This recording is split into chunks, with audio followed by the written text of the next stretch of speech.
కుర్మ జాతికి వన్నెదించినటువంటి ముద్దుబిడ్డ ప్రపంచ మేధావులు పెంచే విధంగా ఒగ్గు కలకే వన్నెదించినటువంటి స్వర్గీయులు ఒగ్గు సత్యయ్య గారి విగ్రహం జనగామ జిల్లాలో ఆయన పుట్టిన స్థలంలో పెట్టడం చాలా సంతోషం.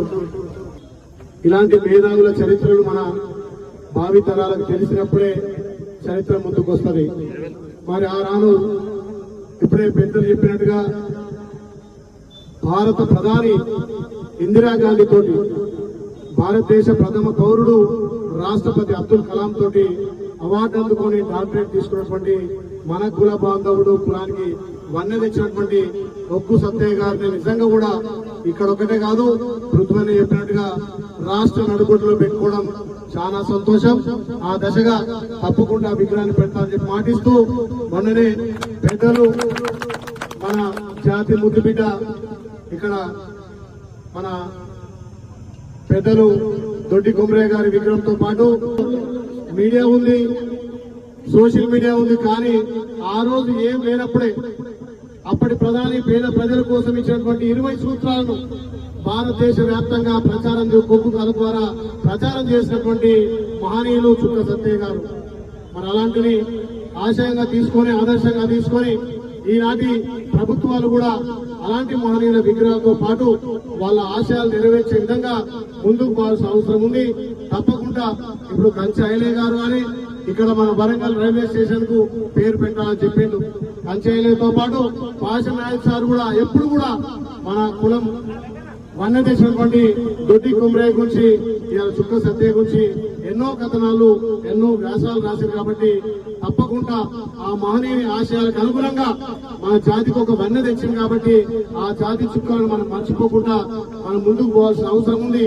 ఈ ఏదైతే ఇప్పుడు మన పృథ్వీగారు కానీ మన పెద్దలు చెప్పినట్టుగా మన మహనీయుల విగ్రహాలను అక్కడ పెట్టడానికి నా వంతుగా ప్రభుత్వంలో నేను, ప్రతిపక్షంలో మా పల్లరాజేశ్వరన్న ఇద్దరం కూడా మాట్లాడి పెడతామని చెప్పి మాటిస్తూ, ఈ జన కుల బాంధవులంతా కూడా హక్కును చేర్చుకుంటారు. నా ఎలక్షన్ లో మా ఆలయం కంటే ఎక్కువ జనగామ జిల్లాలో వచ్చి అదే మా కుర్మ బిడ్డ నిలబెట్టడం చెప్పి స్వచ్ఛందంగా ప్రచారం చేసి నన్ను గెలిపించినటువంటి ప్రాంతం. కాబట్టి ఎలక్షన్లప్పుడే జెండా తప్ప మన కులం విషయంలో కానీ అభివృద్ధి విషయంలో అందరం ఒకటి కావాలి. నిజంగా మరి ఒక రెడ్డి బిడ్డ అయినా అన్న ప్రతి ప్రోగ్రామ్ కి కుర్మల వెంటే ఉంటాడు, అన్న కుర్మ లెక్కనే కనిపిస్తాడు. మరి పల్లె రాజశేఖరం కూడా మన వెంట నుండి మనకు అభివృద్ధిలో ముందుండి ఇప్పుడే అంటుండు నేను గెలవడానికి కారణం మా కుర్మలే అంటున్నాడు. అంటే అంత నమ్మకంగా ఉన్నాం కాబట్టి ఇలా సమాజంలో ఇంకా నిలదొక్కుంటున్నాం. ఆర్థికంగా బలపడ్డాం, రాజకీయంగా బలపడాలి. ఒకరు ఎదుగుతుంటే మనం ఇంకొక స్టెప్ మేము పైకి ఎక్కాలి. కానీ మన దాంట్లో ఈర్ష్య పరులు ఒకరు ఎక్కుతుంటే కాలువాడు కూస్తున్నారు. వాని కులానికి సేవ చేయడం కూడా నేను కులస్తున్నంటున్నారు. మరి వాళ్ళకే వదిలేద్దాం.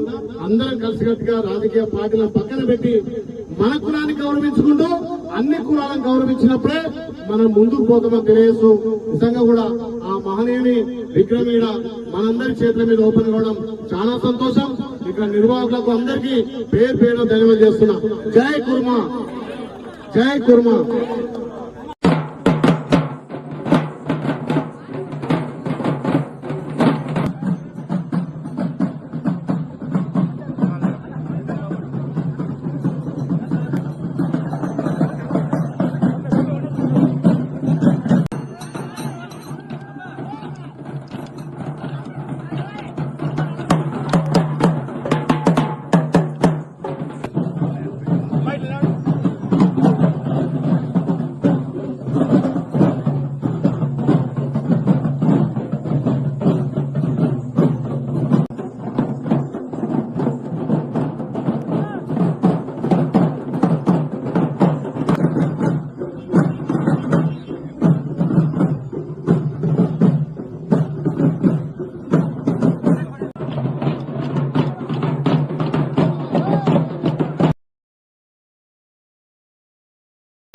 కృతజ్ఞతలు అయి ఉంటారు. ఇవాళ రవి గురించి చెప్పాలంటే చాలా టైం పడుతుంది. ఇవాళ ఈ యొక్క విగ్రహం ఓపెనింగ్ కూడా రవి మీదేసుకొని చేయడం జరిగింది. ఇది చాలా పెద్ద ఎత్తున చేసేది ఉంటే అనివార్య కారణాల వల్ల కొంత కుదించడం జరిగింది. ఏదేమో తీసుకొని ఈ కళను గొప్పగా నిర్వహించిన మహానుభావుడు, చదువు లేకున్నా సుక్క సత్య అంటే తెలియని వాడు లేకుండా చేసుకున్నాడు.